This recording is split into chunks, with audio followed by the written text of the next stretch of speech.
গতকাল ঠাকুরনগরে মতুয়া বাড়িতে ধুমধুমার পরিস্থিতি তৈরি হয় আর সেই ঘটনায় একজনকে গ্রেপ্তার করা হয়েছে। মমতা ঠাকুর অনুগামীর অভিযোগের ভিত্তিতে গ্রেপ্তার করা হয়েছে বরুণ বিশ্বাসকে। আরো বিস্তারিত তথ্য আমরা জানবো আমাদের প্রতিনিধি সমীরণ পালের কাছ থেকে। সমীরণ, দেবস্মিতা, বরুণ বিশ্বাস এফআইআর এর নাম থাকা বরুণ বিশ্বাসকে গ্রেপ্তার করা হয়েছে। মোট 13 জনের নামে এফআইআর করা হয়। 1 নম্বরে রয়েছে কেন্দ্রীয় জাহাজ প্রতিমন্ত্রী তথা বনগাঁর বিজেপি সাংসদ শান্তনু ঠাকুর। 2 নম্বরে বনগাঁ সাংগঠনিক জেলা বিজেপি সভাপতি বিকাশ ঘোষ।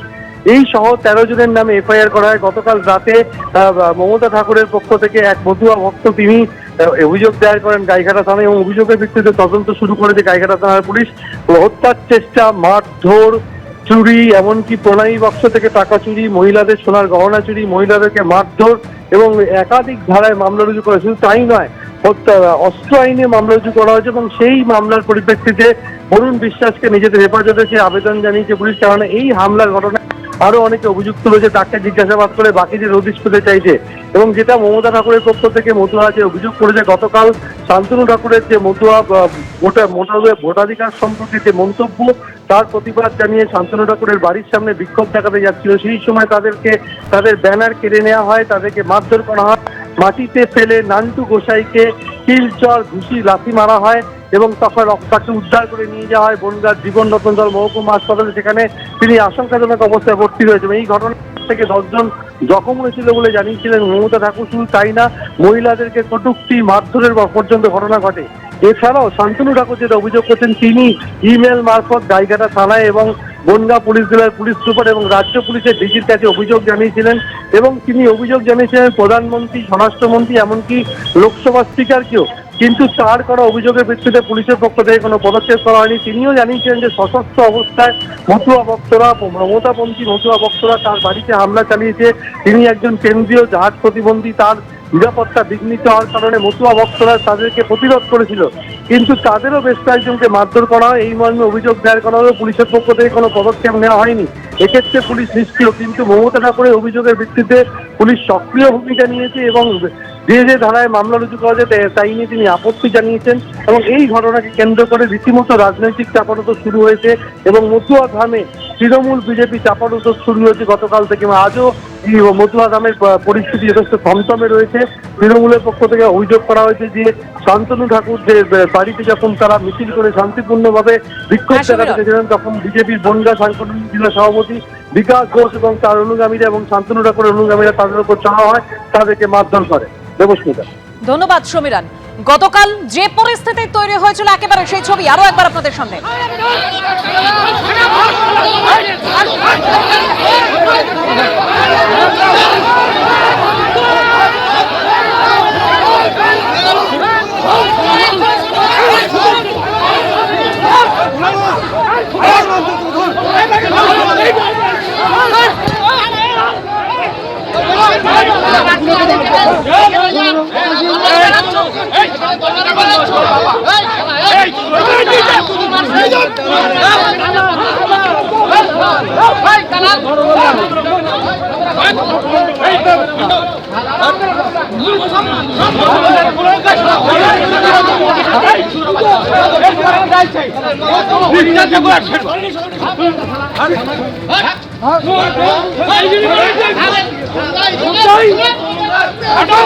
শান্তনু ঠাকুরের মন্তব্যের বিরুদ্ধে বিক্ষোভ দেখাতে গেলে এভাবেই মারধর করা হয় বলে অভিযোগ। একেবারে মারধরের অভিযোগ শান্তনু ঠাকুরের অনুগামীদের বিরুদ্ধে। মমতা ঠাকুর পন্থী সুখেশ চৌধুরী তিনি ঠিক কি বলছেন শুনুন। নামে আমরা কেস করেছি, কমপ্লেনটা ছিল আপনারা তো নিজেরাই দেখেছেন, সেখানে যেভাবে আমাদের মতুয়াদের এবং গোসাই পাগল তাদের মেরেছে, লাথি মেরেছে তাদের, এবং জাত তুলে গালাগালি দিয়েছে কিছু লোকরে। তার সঙ্গে আবার শ্লীলতাহানি হানি এবং ছিনতাই, গলায় কার কাজ শোনার সেন্টেন্স ছিল সেসবগুলো, এগুলো নিয়ে আমরা কেসটা করেছি। 1 লক্ষ ভোট কেটে গেলে তা ওর কোনো অসুবিধা হবে না, শান্তনু ঠাকুর, যে তাতে ওর কোনো কিছু আসে যায় না। তার জন্য তারা জবাবটাই চাইতে গেছিলো যে তাহলে এতদিন ধরে সিএ কেন আপনি তাহলে মানুষের ভুল প্রতিশ্রুতি দিয়েছেন, আপনি টাকা নিয়ে কার্ড বানিয়েছেন, হিন্দুর কার্ড দিয়েছেন, যে অ্যাপ্লাই করলেই যদি এসআইআর ভোট কাটে যায় আপনি আমার কাছে আসবেন। তার জন্য তার কাছে অল ইন্ডিয়া মতমহাসংঘের সংঘাধিপতি শান্তনু ঠাকুর তার কাছে জবাব চাইতে গেছিলো, না সে মিনিস্টারের কাছে জবাব চাইতে গেছে। তারা ঠাকুরবাড়ির আজকে দায়িত্বে আছে, তার জন্য সেখানে গেছিলো। তারা শুনতে যে এটা আপনি বললেন, তাহলে এই 1 লক্ষ লোকের যদি বাদ পড়ে যায় তাদের কি হবে। তার জন্য আজকে ঠাকুরবাড়িতে যে ন্যাক্কারজনক বিজেপির লোক দিয়ে ডেকে এনে বিভিন্ন জায়গায়, দিল্লির লোকও আছে, দিল্লির লোক আমরা খবর পেলাম, দিল্লির থেকে সে এখানে আছে, তার ফুটেজে ফটো আছে। বাগদা, কল্যাণী, হরিণঘাটা, মসলন্দপুর, বনগাঁ দক্ষিণ, বনগাঁ উত্তর, সেখান থেকে লোক এনে আজকে এই ন্যাক্কারজনক কাজ করেছে। আমরা তার বিরুদ্ধে আমরা এই করেছি, যারা যারা ওখানে ছিল, আমরা যারা যা ফুটেজে পেয়েছি তাদের নাম ওখানে আমরা দিয়ে কেস করেছি। মমতা ঠাকুর কি অভিযোগ করেছেন আপনারা শুনলেন, যে ঘটনা ঘটেছিল গতকাল একেবারে ধুন্ধুমার পরিস্থিতি তৈরি হয়। শান্তনু ঠাকুরের বাড়ি ঘেরাও কর্মসূচি ছিল মমতা ঠাকুরের অনুগামীদের বিরুদ্ধে, এবং সেই সময় শান্তনু ঠাকুরের অনুগামীরা তাদের মারধর করে বলে অভিযোগ। শান্তনু ঠাকুর তিনি কি অভিযোগ করেছেন, গোটা পরিস্থিতি নিয়ে কি বলেছেন শোনাবো। অজ্ঞাত ব্যক্তি আমার বাড়িতে এসে আমার উপরে কেস দিয়ে যাচ্ছে, এটা হচ্ছে দুনিয়ার সবচাইতে বড় দুর্ভাগ্যের বিষয়, ঠিক আছে। আর মমতা ঠাকুরকে আমি তো বলেছি যে ওর রক্তে যেটা রয়েছে, ঠিক আছে, ঠাকুর বাড়ির যত সদস্য আছে তাদেরকে খুন করে, ও আগে 2টো খুন করেছে, এক বড় মাকে খুন করেছে, ওর হাজবেন্ড কপিল কৃষ্ণ ঠাকুরকেও খুন করেছে।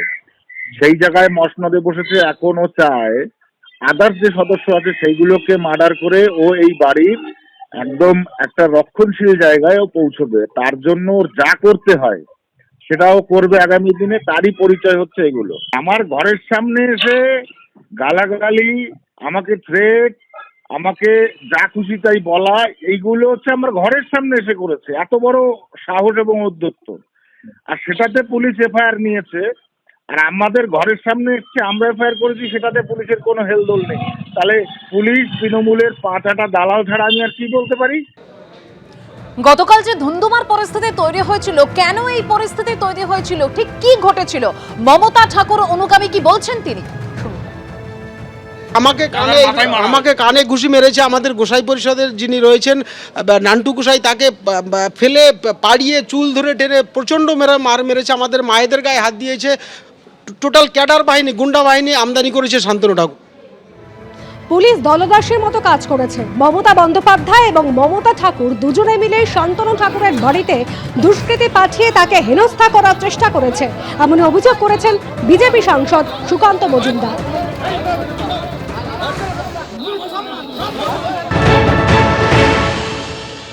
দেখুন, পুলিশ দলদাসের মতো কাজ করছে।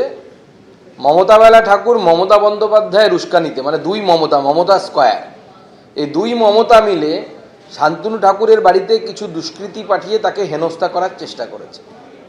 আজকে আমাদের প্রশ্ন হচ্ছে, সিএ আইন যখন পাশ হলো, সেই আইন পাশ হওয়ার পর মমতা বন্দ্যোপাধ্যায়ের ভিডিও ফুটেজ আছে। একজন দায়িত্বপ্রাপ্ত মুখ্যমন্ত্রী হিসেবে তিনি বলেছিলেন, আপনারা কেউ সিএতে অ্যাপ্লিকেশন করবেন না।